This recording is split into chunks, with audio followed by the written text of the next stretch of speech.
ছোটবেলায় পাশের ফ্ল্যাটের সুন্দরী আন্টি একবার আমাকে নিয়ে তার প্রেমিকের সাথে দেখা করতে বোটানিক্যাল গার্ডেনে গিয়েছিল। কারণ তার বিশ্বাস ছোট বাচ্চার সাথে নিয়ে বাইরে গেলে আব্বু আম্মু সন্দেহ করবে না।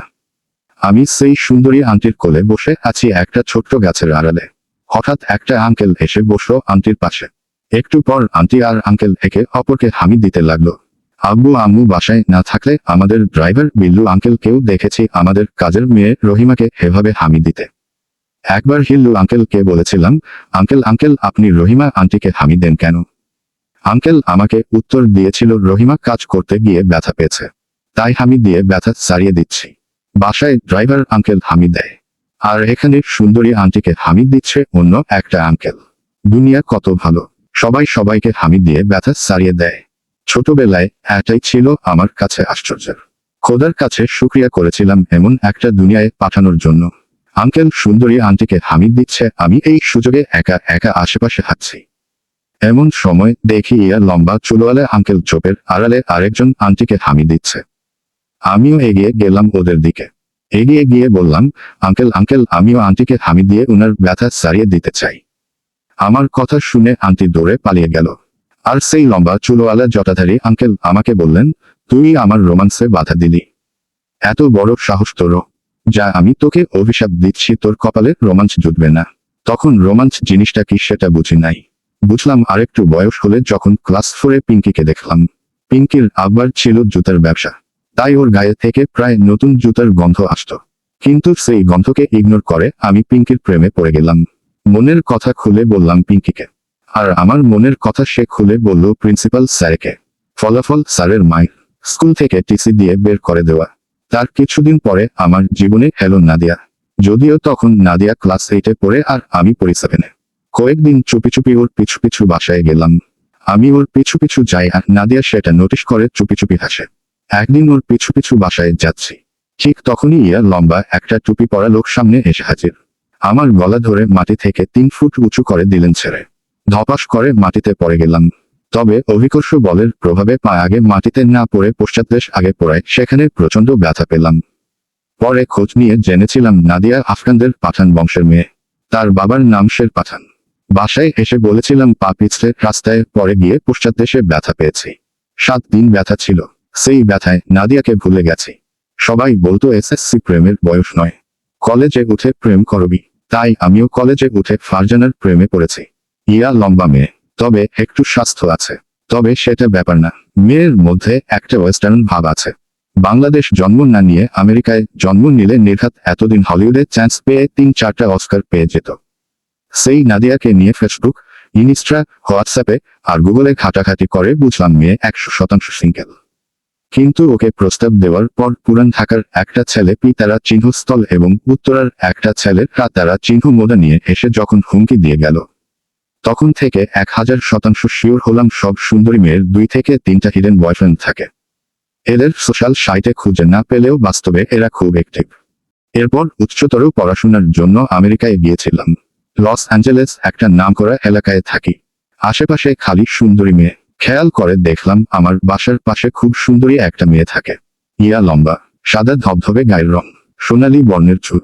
কয়েকদিন চোখাচোখি হয়েছে। মেয়ের নাম এমিলি। এমিলি সকাল 6টায় কুকুর নিয়ে হাঁটতে বের হয়, আর বিকাল 5টায় বারান্দায় এসে কফি খায়। কয়েকদিন ওর পিছনে ঘুরঘুর করে বুঝলাম কাজ হবে। মনে মনে বেশ গর্ববোধ হতে লাগলো আমার বংশের আমি মনে হয় প্রথম পুরুষ যে বিদেশি বিয়ে করতে চলেছে। কিন্তু আমার ভুল ভেঙে গেল কদিন পর যখন 70 বছরের এক দাদা এসে বলল, আপনি কি এমিলির পিছনে ঘুরঘুর করছেন? মনে মনে ভাবলাম মনে হয় এমিলি ওর দাদাকে পাঠিয়েছে বিয়ের ব্যাপারে কথা বলার জন্য। আমি বললাম, হ্যাঁ দাদা, এমিলিকে আমার ভীষণ ভালো লাগে। কিন্তু আমার কথা শুনে দাদা খুশি হওয়ার বদলে রেগে গিয়ে বললেন, তোমার সাহস তো কম নয় ছোকরা। তুমি আমার সামনে বলছো আমার স্ত্রীকে তোমার ভালো লাগে। দাঁড়াও, আমি এখনই তোমার নামে পুলিশের রিপোর্ট করছি। আলহামদুলিল্লাহ, আমেরিকান জেলার ভাত খাওয়ার আগেই আমি সেখানে থেকে পালিয়েছি। ঢাকায় এসে আব্বা আম্মাকে বলেছি আমেরিকা একটা জঘন্য দেশ। সেখানকার কালচার ভালো না। সেখানকার মেয়েরা পর্দা ছাড়া চলাফেরা করে। সেখানে আমার পক্ষে থাকা সম্ভব নয়। আব্বা আম্মা আমার কথা শুনে খুশি হয়ে বিয়ের ব্যবস্থা করলেন।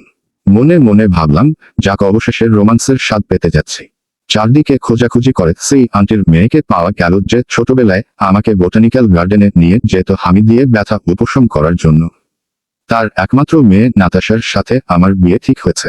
এছাড়া আন্টি ছোটবেলা থেকেই আমাকে পছন্দ করত, তাই বিয়েতে কোনো সমস্যা হলো না। বাসর রাতে আমি আর নাতাশা পাশাপাশি বসে আছি। নাতাশা বড় একটা ঘোমটা দিয়ে রেখেছে।